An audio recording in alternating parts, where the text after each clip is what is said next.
Boston Globe, historic Boston Black news.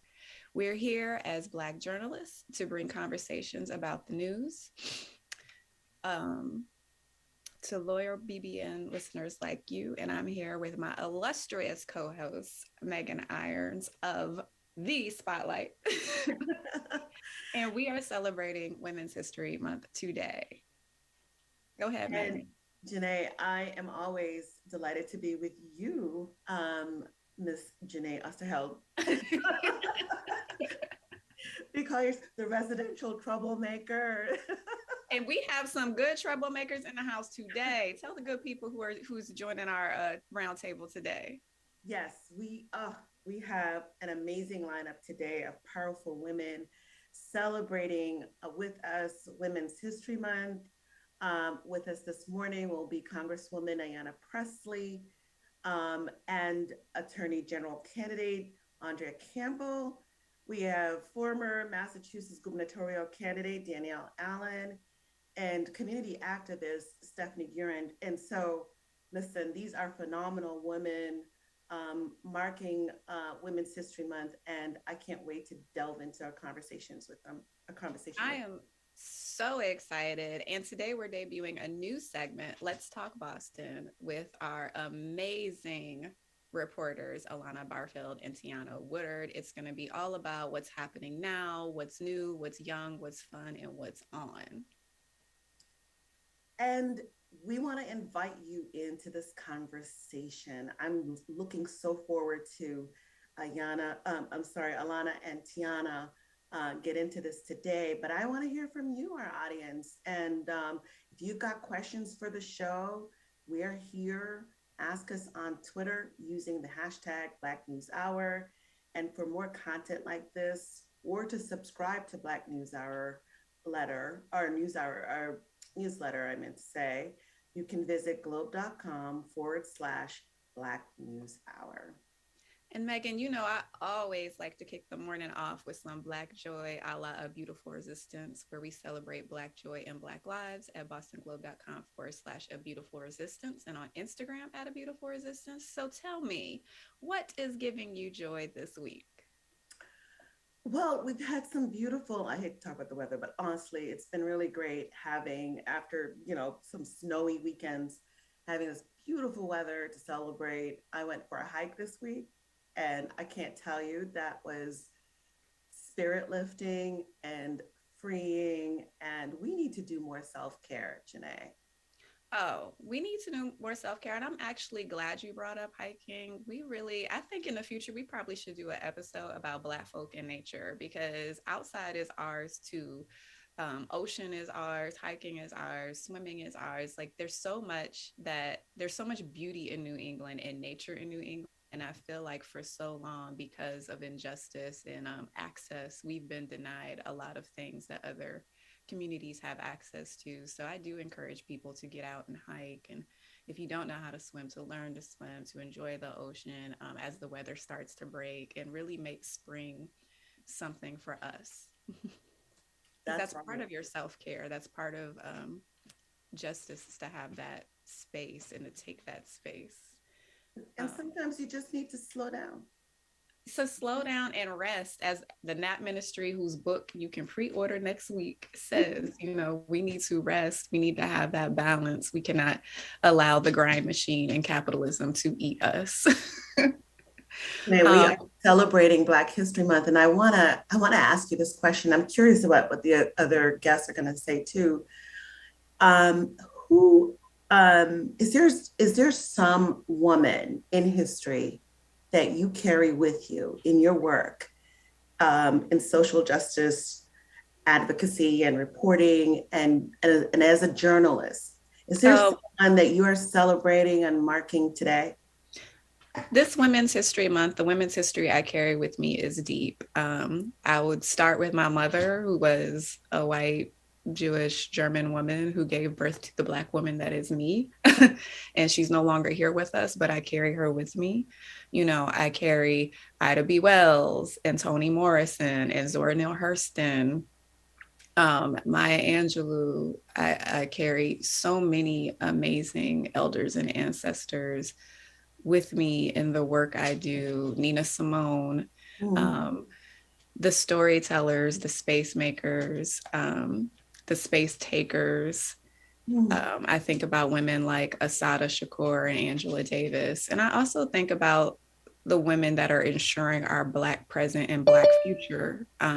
Women like Derica Purnell, and the Nap Ministry. What about you? What is the women's history you carry with you? I recognize a lot of the women you talked about, Ida B. Wells and so many others. But this year, as we are watching war unfold right before our eyes on our television screen, I'm thinking about all the women journalists out there on the front lines, risking their lives to bring us the truth.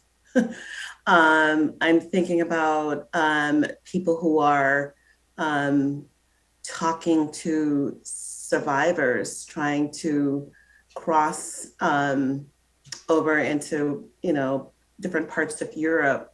I'm thinking about all those women today, you know, telling us the truth tellers. And so this Women's History Month, those are the women I'm holding near and dear to me on this Friday morning. And one of those women that we carry with us that's ensuring our Black present and Black future is already here. I heard the doorbell ring. I believe that Congresswoman Ayanna Pressley is here with us. So I am so excited to welcome her to our table. Good morning. Hello. Hi. Good morning. It is such a pleasure to see you here this morning. Oh, it's good. It's good to be with y'all. I am so proud of you two. So grateful for you two, for the role that you play. Honestly, and just the work of liberation. You stoke our consciousness. You reflect the consciousness.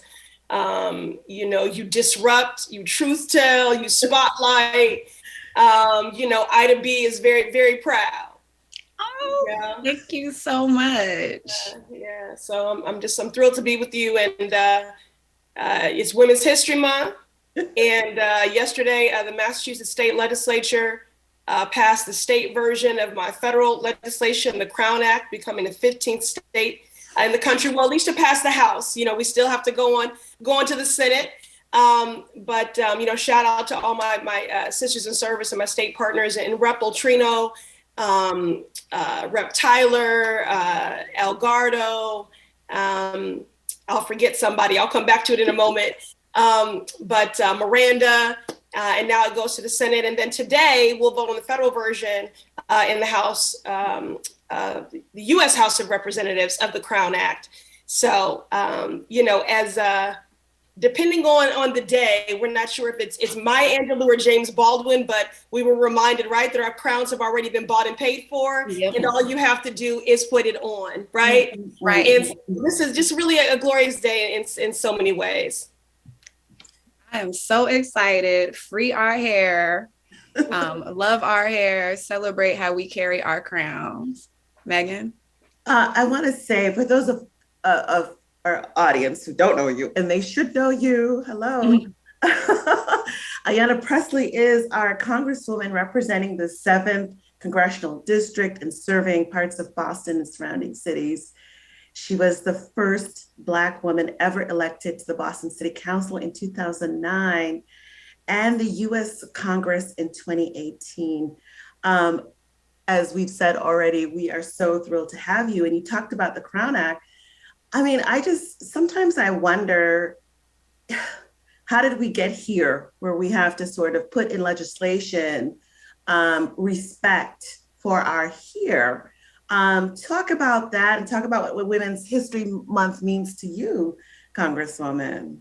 Sure. Well, first and foremost, listen, I say policy is my love language. And the reason why it is because hurt and harm have been codified in our laws very precisely, very intentionally. We have not codified, the value of Black lives in our budgets and our policies, quite the opposite. And so, I'm of the belief that if we can legislate hurt and harm, which has, resulted in generations of inequities, disparities, racial injustice, anti-Black sentiment codified into law, then we can legislate equity, we can legislate healing, we can legislate justice.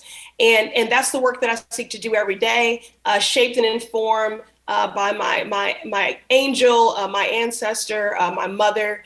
Every child's first teacher is their parent. My mother was an extraordinary parent.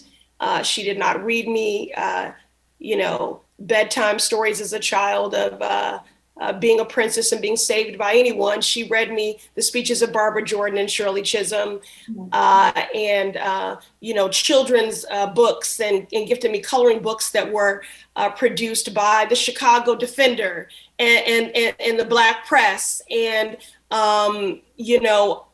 she told me that to be Black is a beautiful thing and something I should be proud of, but that I was being born into a struggle. And she had an expectation that I would do my part in the work of the liberation of Black people, but really of all marginalized communities. And so, Megan, when you ask, how did we get here? We got here because of laws, the politicization of Black women, how we show up in the world, our bodies, how our hair grows out of our head, the criminalization of that has been codified in everything from school discipline and dress code policies to workplace policies. And so Black Americans, and disproportionately Black girls and Black women, have experienced a punitive response to simply how we show up in the world, resulting in higher disciplinary expulsion, suspension rates in our schools, and in the workplace, resulting in often not getting an interview, not being promoted.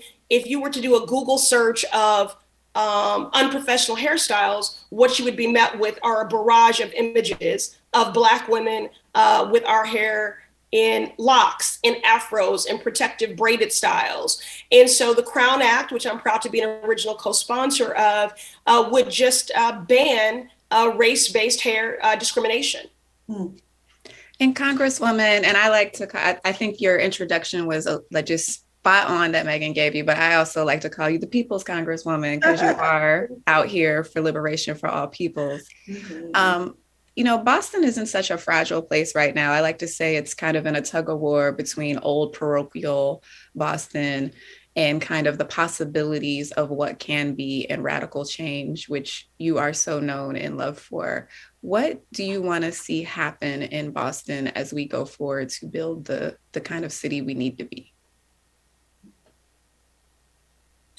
Well, I've always, wanted us to put into practice many of the values that we espouse. And that's true, as a country, as a commonwealth, and as a city.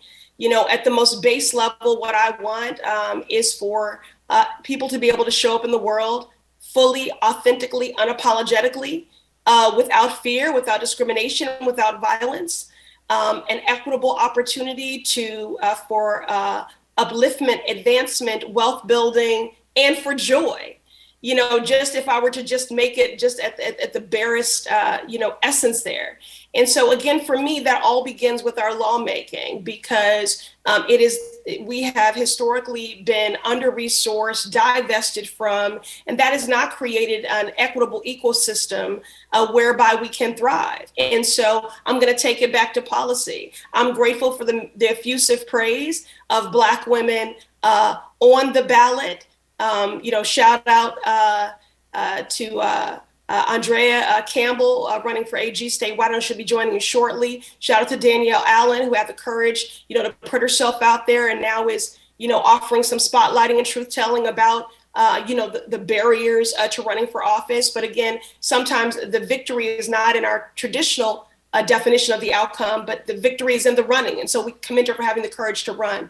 But there's been effusive praise for the role that Black women play on the ballot and at the ballot box. But policy is my love language, so you can save the verbal bouquets. What I want is for us to address the Black maternal morbidity crisis. You can do that by passing, my mommy's bill with Senator Booker, which would include doulas and insurance coverage and extend postpartum coverage from to an entire year. You can do that by canceling student debt. This is an economic justice issue. It's a racial justice issue. It is a gender justice issue disproportionately borne by Black borrowers and Black women. Black women are the most educated, so we carry the most debt. We owe and carry 20% more debt than our white counterparts. 85% of Black students have no choice but to take out loans to pursue higher education because of draconian discriminatory policies like redlining, which denied our families' ability to build generational wealth. We are 5 times more likely to default.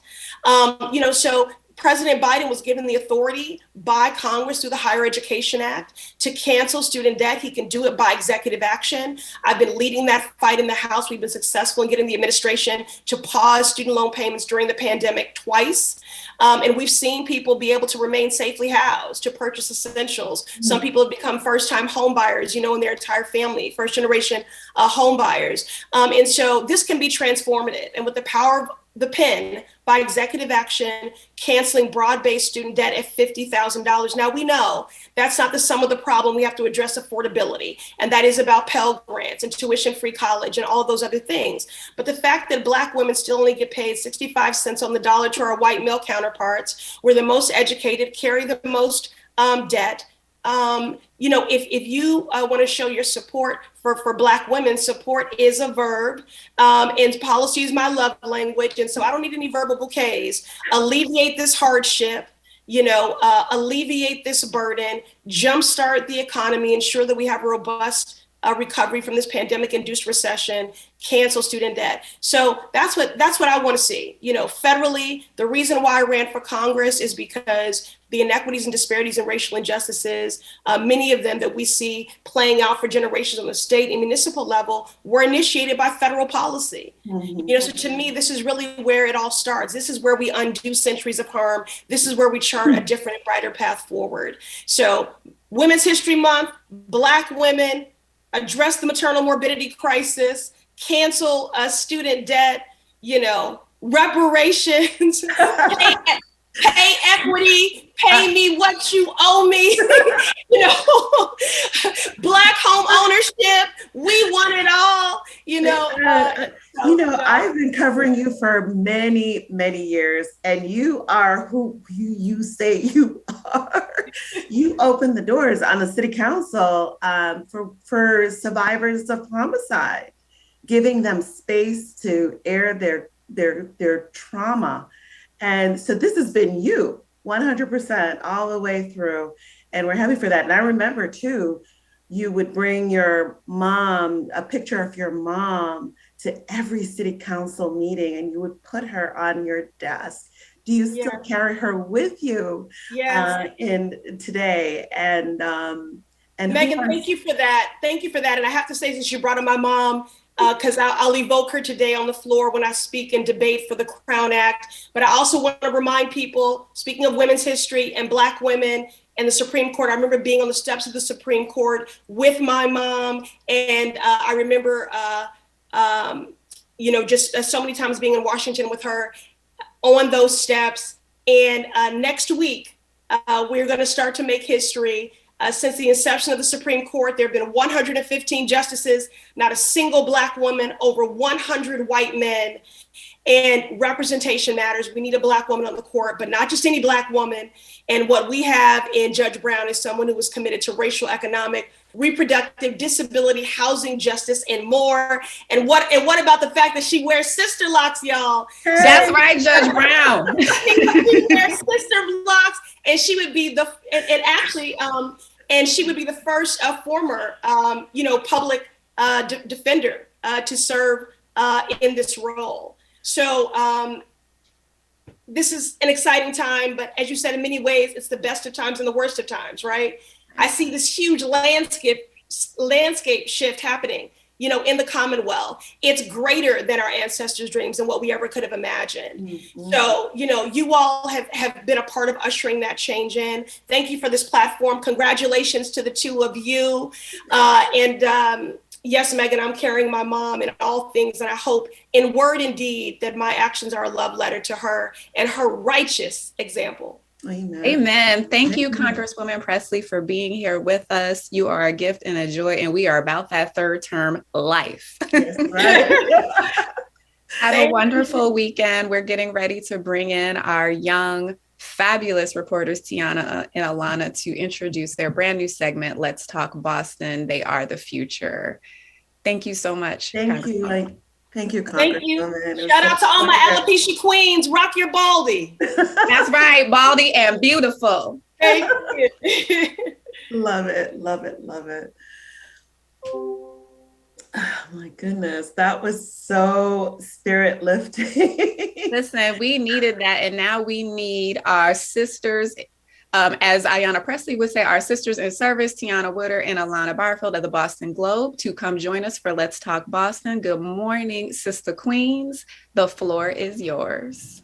Good morning. Good morning. Oh my God.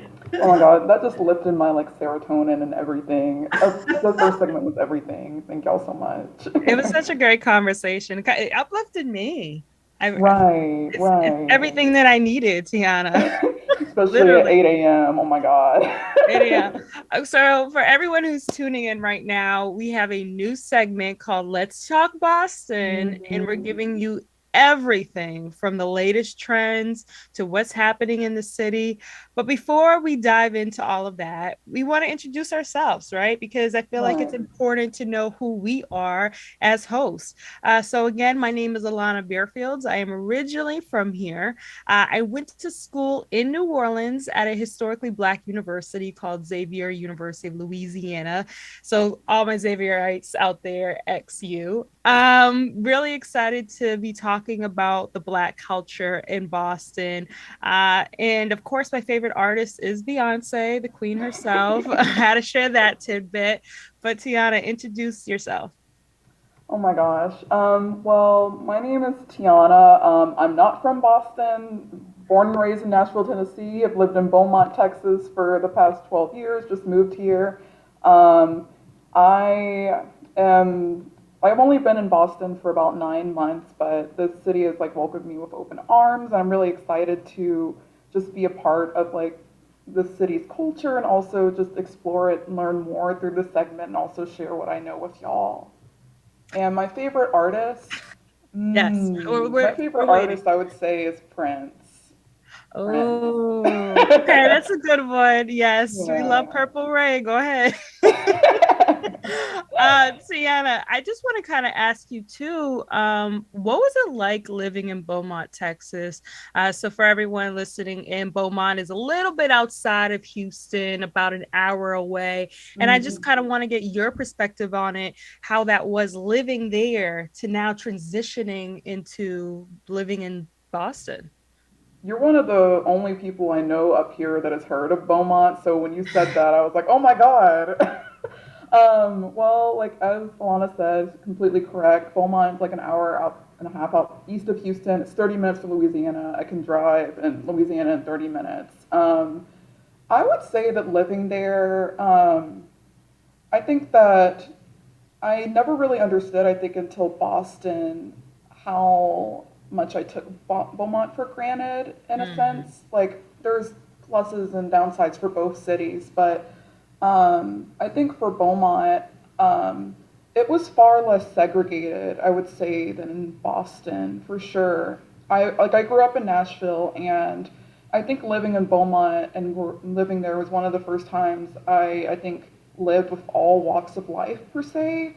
In my schools, just being exposed to so many cultures, like living like with Cajun community, a really big Vietnamese community, a really big Latinx community, and like Beaumont has like Jefferson County. That county has the highest percentage of Black people in Texas out of all counties. So it was a really big like melting pot, and it was far less segregated. So I was exposed to so many different people, and I think that it was like one of the greatest moves. I know we call Beaumont Bourmont because there's not anything to do there, but it did change my life, and I really love it, and I miss it a lot. And like, I wanted to also like ask you, going to Xavier, like I went to UT Austin, which is a PWI, definitely different from an HBCU.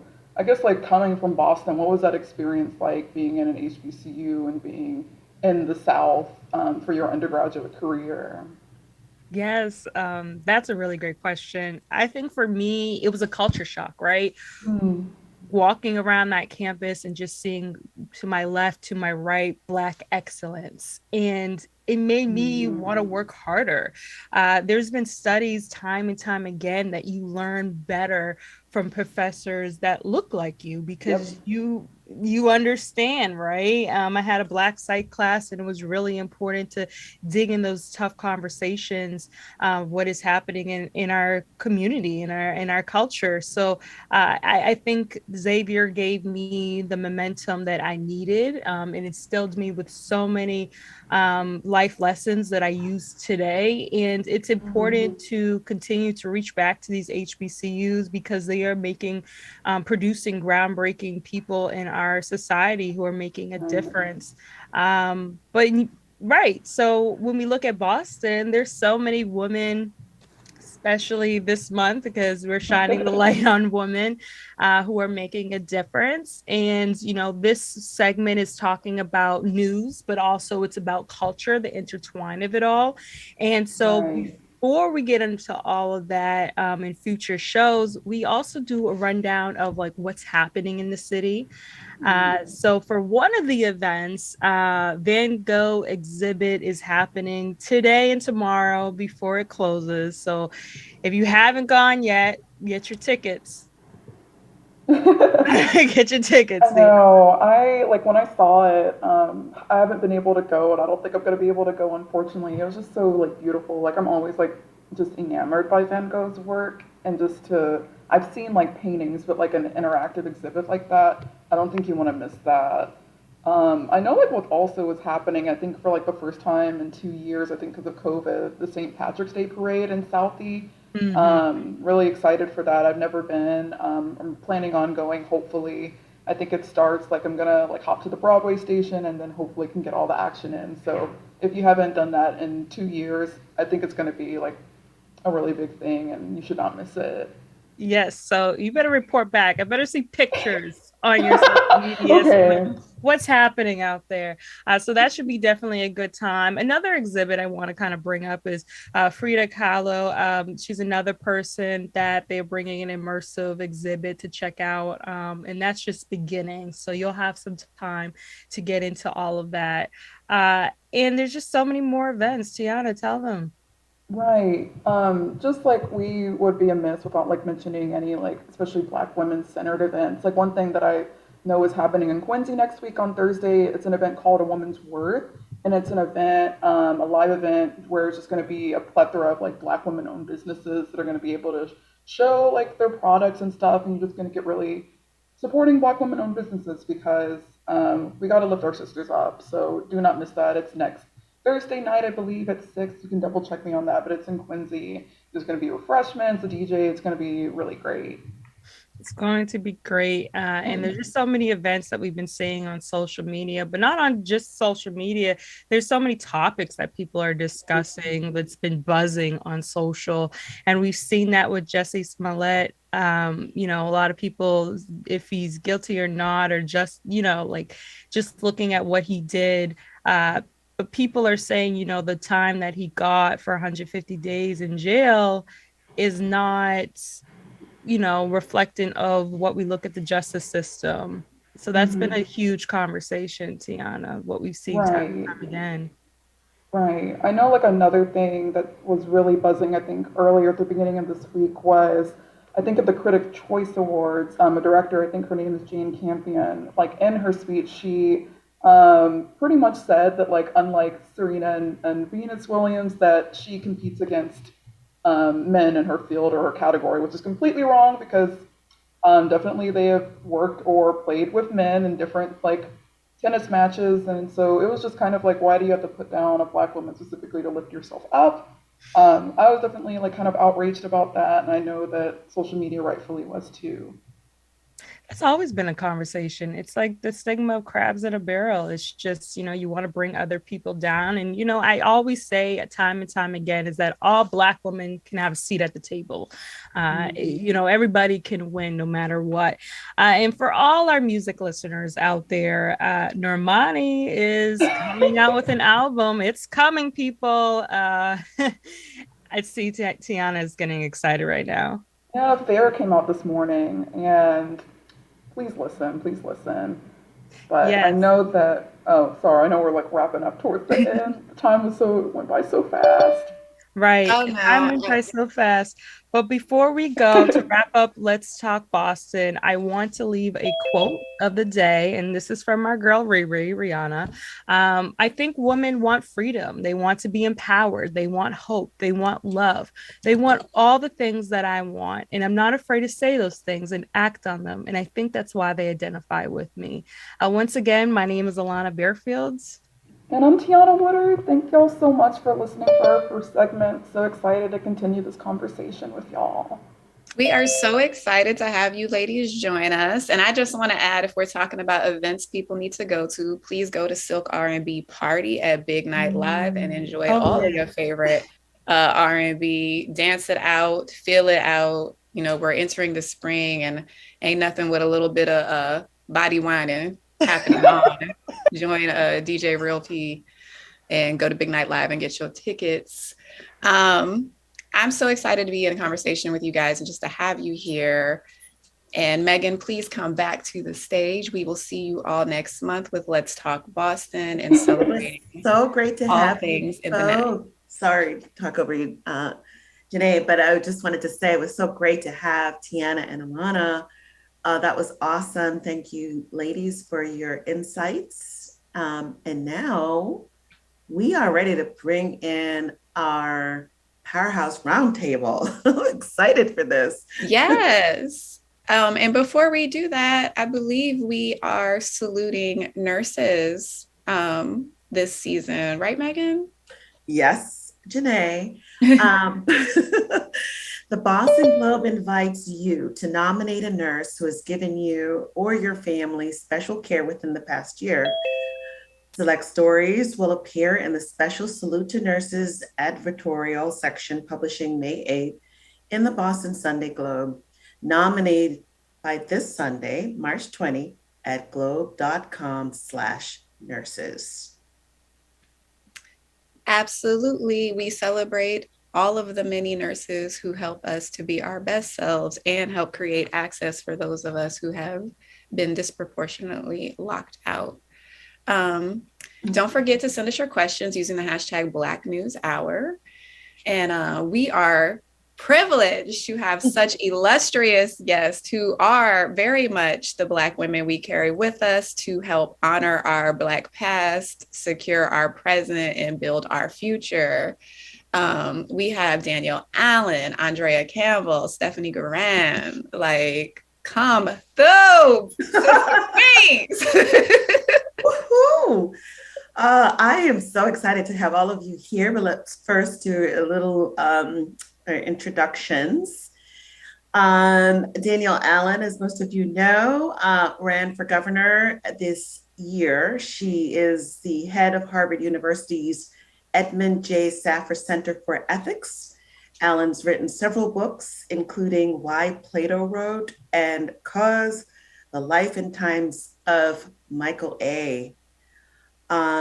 She was the first Black woman to launch a major party run for governor in Massachusetts before ending her campaign earlier this month. Danielle, we're so thrilled to have you this morning. It is great to be with you. And I was listening into your previous segments and they were spirit lifting. What a great way to start Friday morning. Thank you so much. Oh, we are so happy to have you here. We also have the brilliant and talented Andrea Campbell, a lawyer and politician, having served 2 terms on the Boston City Council starting in 2015. She became the first Black woman to serve as council president, the first woman elected in her council district, which includes Mattapan. And she is now running to be the state's next AG, an office that has never been held by a woman of color. And that is something that both Danielle and Andrea having in common as far as breaking boundaries and creating that representation that we have not seen before in certain offices. So we're so excited to welcome you to the table, especially on this Women's History Month, Andrea Campbell. Thank you both for having me. It's great to be here. And I was listening in as well, and about good weather and dancing. I was like, okay. So it's great to be here with all of you. And finally, we have Stephanie Gurand, who is one of the founders of the Holistic Emergency Alternative Response Team, or HART, a Cambridge community-led nonprofit focused on providing an alternative to policing that supports unhoused people and those in mental distress. HART is a community-founded organization as well. Stephanie, welcome to our show. Good morning. Thanks for having me. I'm really excited. We are so excited to have you here. And, you know, Megan and I, we like to keep the mission of A Beautiful Resistance in every episode and celebrate Black joy. So before we get into this conversation that is going to be all things Black women and justice, could each of you tell us about the women's history you carry with you and what's bringing you joy? Yes. Andrea, you can start. Let me unmute. It's my mom. It's funny, just this morning, I was talking with my team about folks who inspire you, who honor you, and they named Maya Angelou because I met her when I was in middle school, and it was a transformative moment in my life. But it's my mom because she planted the seeds of faith that I carry with me deeply, that get me through the joyful moments, but also the hard moments. And so this morning I was blasting Promises by Maverick City, and that wouldn't happen if she didn't plant those seeds long ago. And so my joy, which is my middle name, and my peace are authentic because of that faith and because of what she instilled in me. Danielle? Well, I will shout out my mother as well. My mom is white, so a little bit of a different kind of context there, but you know, it really matters for those of us who were raised by people who didn't look like us, that they nonetheless reached out and embraced who we were and found ways to open up space for us. And alongside my mom, my aunties, my Aunt Karen and my Aunt Rosalind, who were two of the strongest women ever known to human history.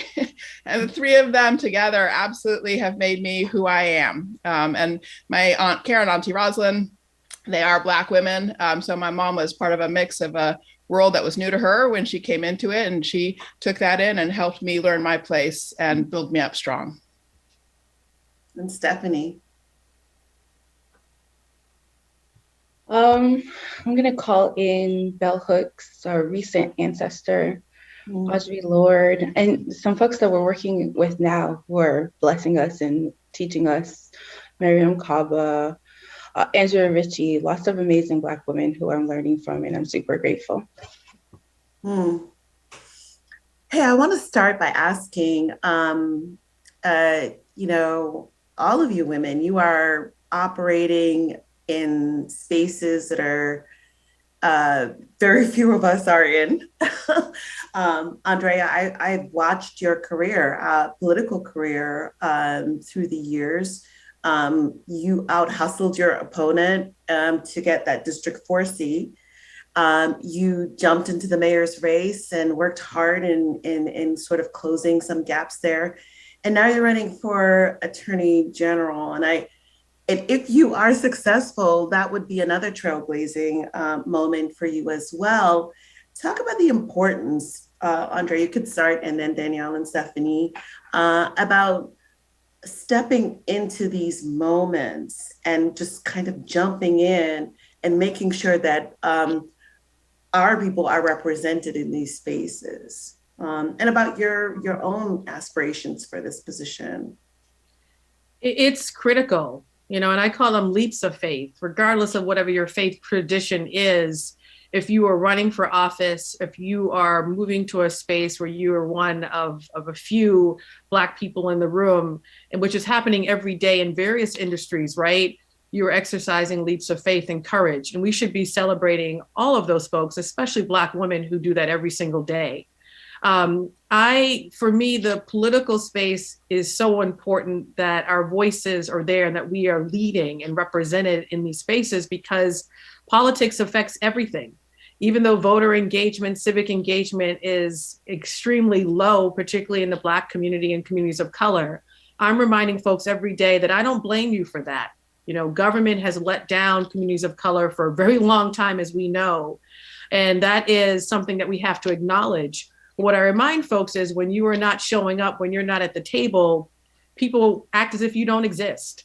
And we know that government touches every facet of your life. So in this race with respect to the Attorney General, for me, it's about translating what this office can do, particularly for a Black family and a Black resident. And for me, that is, of course, addressing racial disparities in every system you can imagine when it comes to economic and the wealth gap, prison reform, policing reform, you name it, health disparities.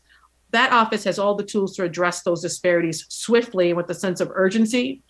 But the office also can help a family access a living wage, access healthcare, make sure they have a safe community and a resilient community to live in that is prepared for the next climate event or the next pandemic, to make sure our kids have access to an excellent education, to make sure that we are protected from predatory practices which disproportionately affect communities of color. And that's just the beginning. So I'm excited about my candidacy, but most importantly, to get out there to engage folks that often feel left out and left behind.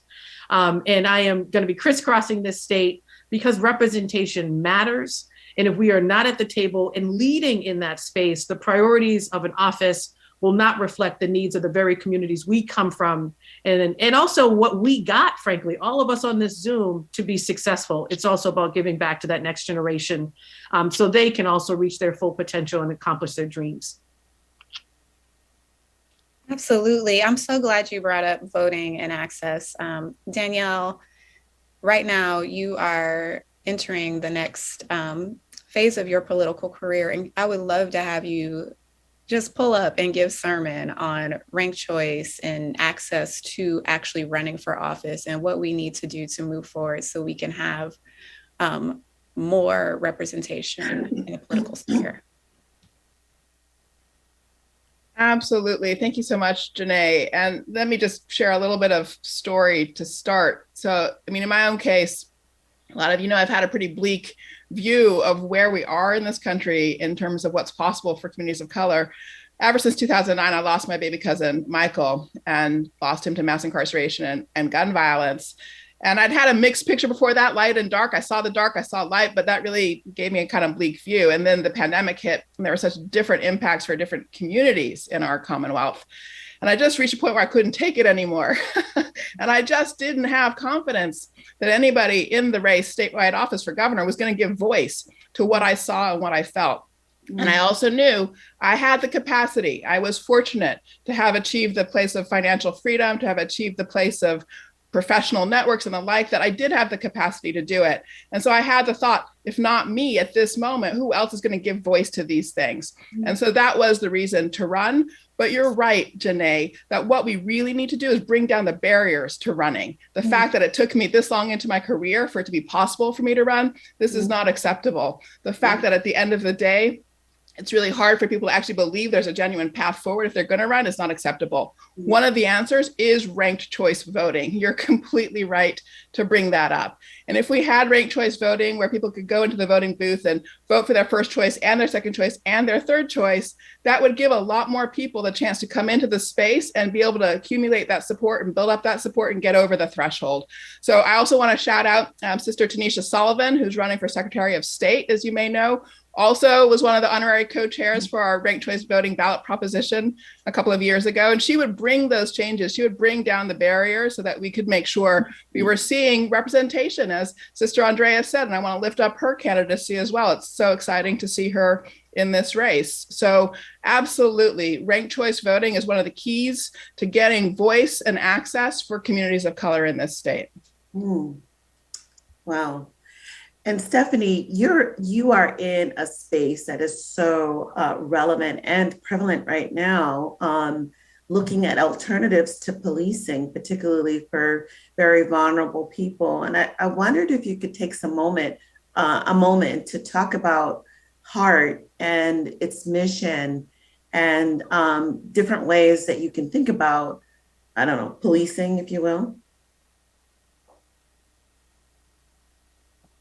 Yeah, before I get into all that, I just want to shout out and uplift Danielle for bringing in identity into this space. Although we're all Black women here, which is so beautiful, everyone is beautiful.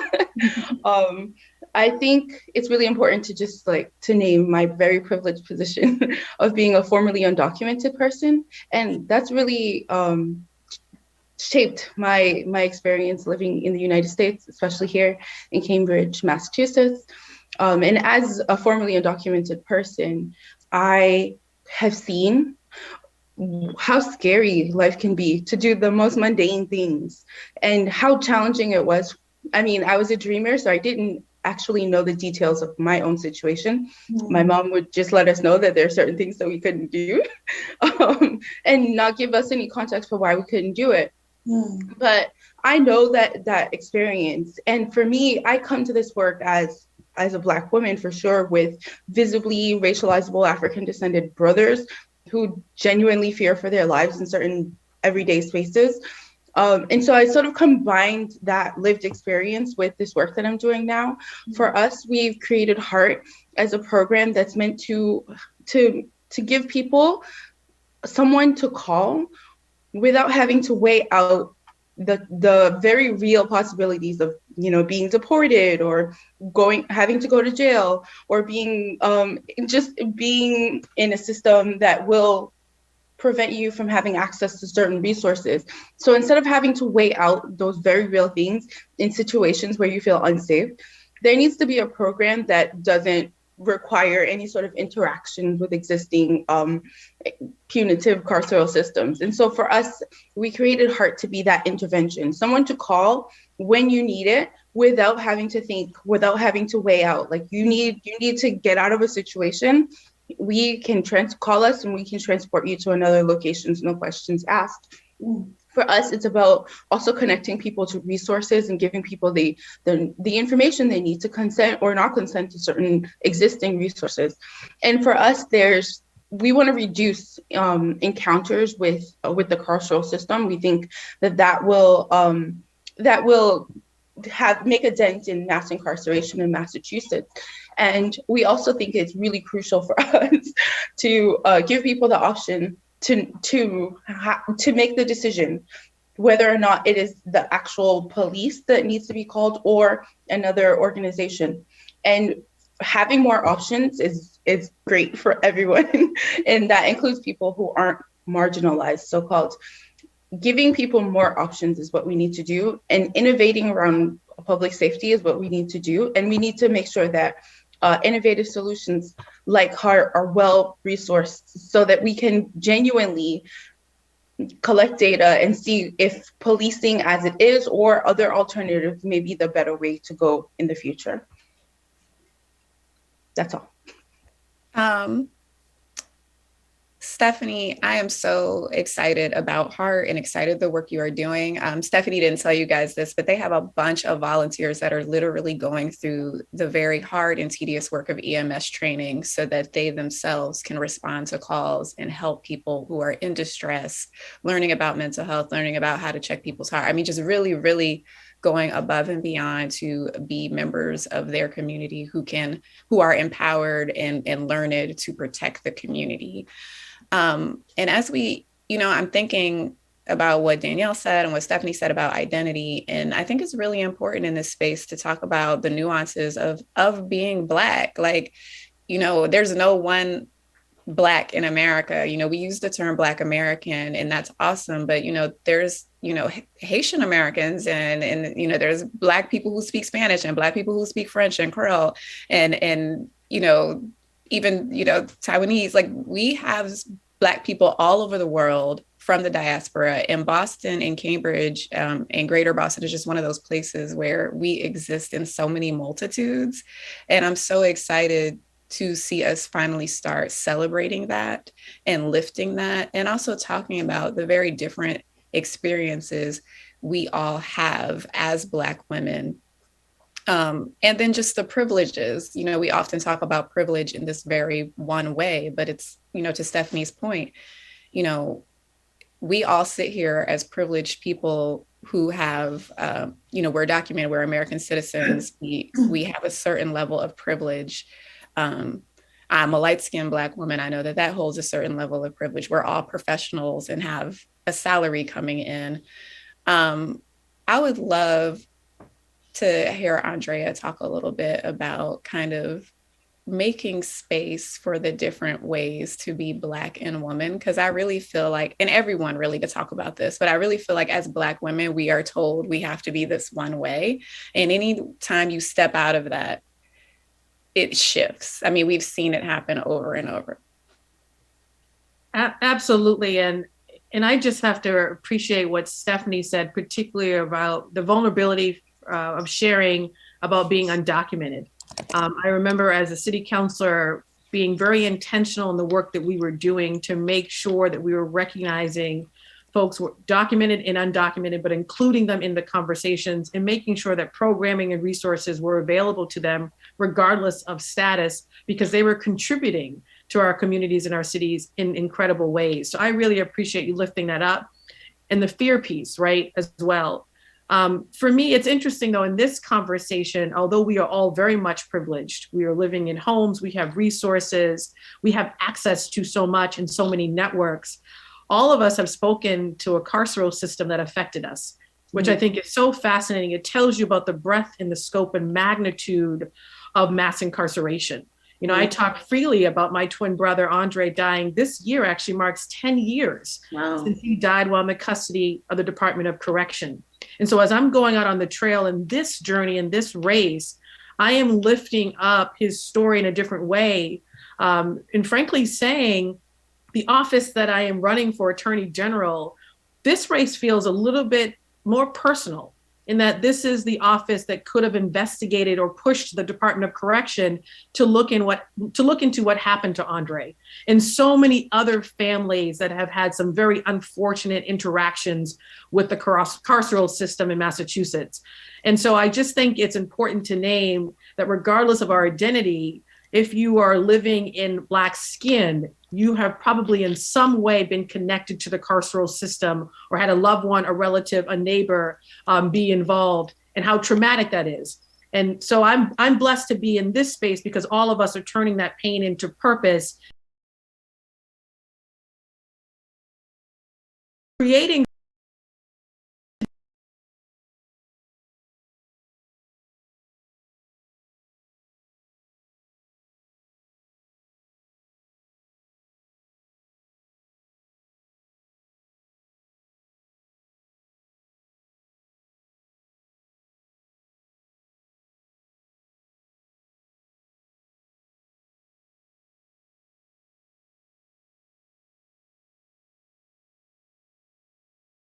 to celebrate.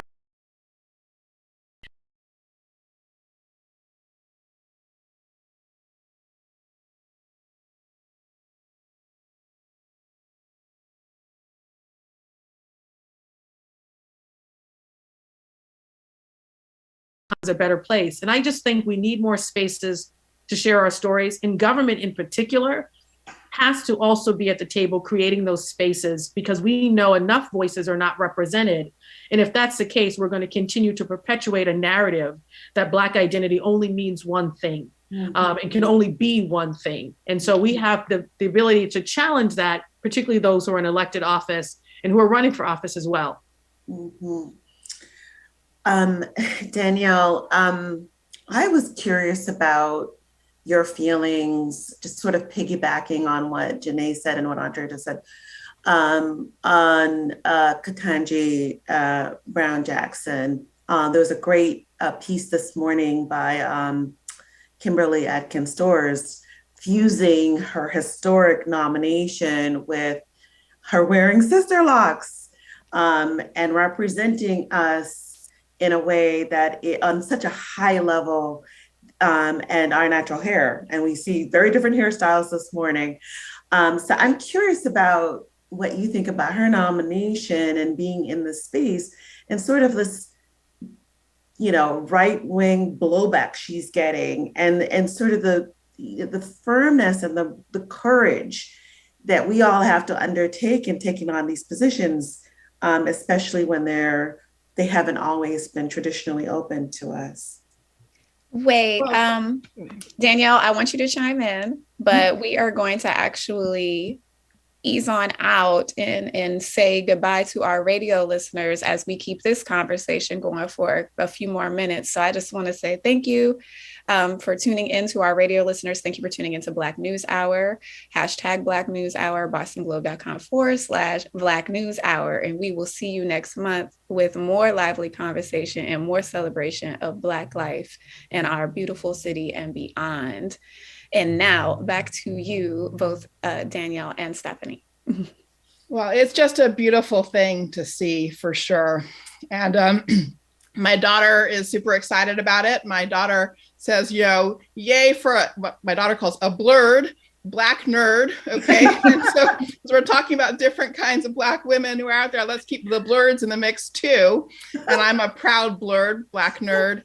And in that spirit, just to put some other names on the table for Women's History Month, we are 100 years out, 101 to be exact, from the year 1921, where the first 3 Black women all earned PhDs. And those were Georgiana Simpson, Ava Dykes, and Sadie Alexander. And Sadie Alexander was not just one of the first Black women that year, 1921, to earn a PhD, but also the first a few years later to earn a law degree. So now we've got Justice Jackson, 100 years after, took 100 years, and we should recognize the weight of that amount of time, but also appreciate the profound beauty of watching her there in her blurtiness and her braids and her natural styles and doing all the good work on behalf of all the people of America, including people of color.